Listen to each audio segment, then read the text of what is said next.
Heroes of California Wine. I get to pick some of my favorite small producers to introduce you to, and I'm very pleased to introduce you to Cyrus Hazzard. He's the executive vice president at Crocker Starr. Cyrus, how are you doing? Good, Ian. How are you? Nice to meet you, man.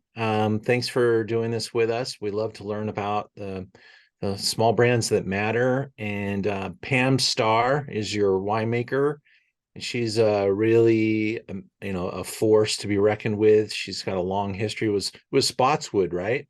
Right. Yeah, she was the head winemaker at Spotswood in the early '90s to the mid '90s, right before she started Crocker and Starr, actually. So There you go. And she's still going. she's still going. She's engaged in the business pretty much every day, and I get a very lucky seat right next to her at the table to learn. And I mean, she's truly just an incredible human, aside from being a highly talented winemaker and a very smart businesswoman. So. Beautiful. Well, you're sitting right now in San Helena, Napa Valley. How's it up there today? Today it's got sunshine out there. There's a little fog this morning. It's bright, but it's a nice winter day, which is good. It's seasonally why we got a little rain a couple days ago, and we're looking for a little more, which is what we need for the dormancy and preparing for the next season, which is coming quite soon. How many acres do you guys operate? The estate is 100 acres in size. We have 85 acres planted to vine, and of those 85 acres, we use about 50% of those to make our wines, and the rest of them we sell off to other fancy wineries in Napa. Outstanding. Great. Yeah. Here's a look at the actual winery. Some of the vineyards there in San Helena, your valley floor. Yeah, we are in the narrowest point in the Napa Valley too. It's like the center of the hourglass there. And so what you're looking at in the background there behind the winery, that's Spring Mountain. And then right basically where we're standing, if you turn around, the Silverado Trail is almost right behind us because our property butts up right against the river, and then the Silverado Trail's right there, and that's it. Perfect. Well, tonight we're tasting the Sauvignon Blanc, which is a signature wine for Pam Starr and her background. And really, I think this is one of the most under uh, the radar. I won't say underappreciated because people that taste it love it, support it, but it's a tremendous value proposition. It's got a pedigree with Pam and winemaking, and it's called a white blend of Sauvignon Blanc. Can you detail that a little bit, Cyrus? Certainly, certainly. And blending is two things. A lot of people think blending is grape varieties with other grape varieties, but in truth, for us, it's a blend. It's an assembly of different blocks on the property and blending of all Sauvignon Blanc grapes, some different clonal selections, and from different parcels on the block, on our actual vineyard site. And some a little bit comes from outside, from sources that we've been working with for many years. But the design is, we want, what Pam did when she met this vineyard, Charlie Crocker's vineyard, is she looked at the soil types and said, okay, what's planted? Is this in the right place or is it not? And back in 1996 and 1997, we had a lot of Cabernet planted in clay soils and stuff closer down by the river, which is perfect soil for Sauvignon Blanc. And so Pam went through the whole entire process of replanting a lot of these blocks to give you this, what I think and what you've said, Ian, too. It's just a really pure, beautiful expression of Sauvignon Blanc from Napa. I think what everyone's going to geek out on here, if you have ever picked up a glass of white wine or red wine and just smelt it, and people are describing things, and you'll get a little lost, and you're like, it just smells like wine.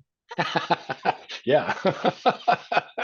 This is one of those wines that may change that for you because you can really pick up on some of the aromatics that lift, that fruit component. When we talk about a wine being fruit forward, this is gonna smack you in the head with this amazing aromatic character, which is Sauvignon Blanc. And by using different clones like Sauvignon Muscat, Mhm. uh, potentially even leaning into the blending a little bit. I'm not sure if you have like a full disclosure of every grape variety, is it all just Sauvignon Blanc, or is there any Viognier or anything like that that's kind of slipping in the back? No, but it is 100% Sauvignon Blanc. And what is unique, you mentioned Sauvignon Muscat. That clonal selection of Sauvignon Blanc is incredibly floral, right? And that is the core of what this Sauvignon Blanc is made from, right? It's a lot of Muscat clone, which Pam has always loved from the very beginning, and then you noted that from her early years. Like Sauvignon Blanc is one of those iconic wines that Pam needed to make when she started Crocker and Starr. And you're right, like this bright citrusy sort of carry, a lemon peel and like tangerine on it a bit. A lot of times, because this is probably the most consumed wine on our property between my household and Pam's household, we drink more of this than anything else. It's like we describe it as it's like a margarita without the salt and tequila. It's got this really fresh lime zest. It's bright. It's so fun and so versatile, right? And when you think about, Pam Starr, Crocker Starr, Napa Valley, you don't necessarily think of wine that can hit the $30 price point anymore. Very true. That's why this is like, I'm like, damn, this is absolutely hard working right here, man. This is a great price value for a legendary effort. And I'm just really bullish on this wine. I hope to keep it in stock. It does move through here pretty fast, and you don't always have supply year to year, but 22 moving into 23 just harvested, probably what, about 12 months away from releasing 23. We keep it in as long as we can in tank concrete egg, and there's the stainless steel, there's neutral oak, a little bit of new oak, and we wait until the very last minute we can before bottling, before we release it. So this will be in bottle. The 23 will be in bottle the beginning of, or the end of April rather. Very good. Yeah. And I've heard some amazing stuff about the qualities of 23.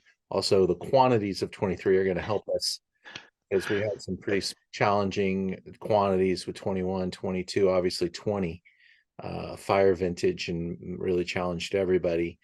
But this is absolutely a hero to me. I hope everybody enjoys it. We're going to taste it with our group now, Cyrus. So we thank you for going into the details with us. My pleasure. I really appreciate it. Amen. Take All care. right. Take care. Bye. Bye-bye.